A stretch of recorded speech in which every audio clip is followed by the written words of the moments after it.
Clenbuterol is one of the most effective fat burners in the world, period. Anyone who says otherwise has either never used it or is just peddling half-baked information, based on what they've read on the internet. It is a stimulant much like ephedrine, only it is a lot more potent. It has a long half-life and it increases your basal metabolism, thereby burning more fat than you would otherwise. But it is banned for OTC sales in the United States. In fact, it's not even used in therapeutic settings, and its milder sibling albuterol is usually favored over Clen. Nevertheless, that never stopped bodybuilders and athletes from using Clenbuterol. In fact, we could bet our lives on it that almost every competitive bodybuilder's steroid cycle will have Clenbuterol added to it, particularly during the last few weeks. That's because it absolutely torches the last bit of stubborn fat that clings onto your body. We can talk about the positives of Clenbuterol all day, but it must also be said that it is not a drug for everyone. If you use it carelessly, it can cause some serious damage to your system. Here's a brief guide to Clenbuterol for newbies. Maximizing results and minimizing side effects. It's given that everybody would like to minimize the side effects while maximizing results.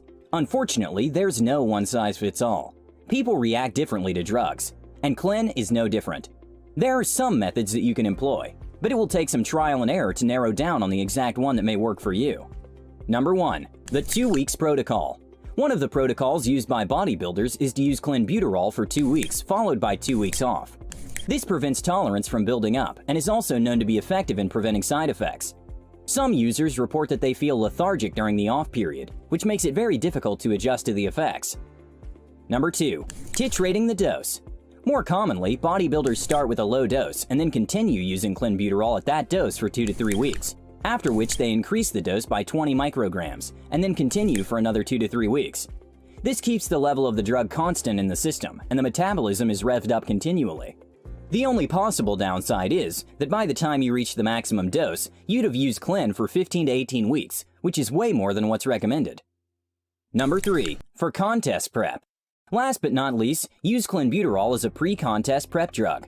This is our favorite way of using Clen.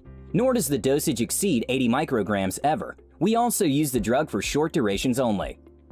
We recommend that you start off with minimal doses in short-term cycles and then switch to the 2 weeks protocol.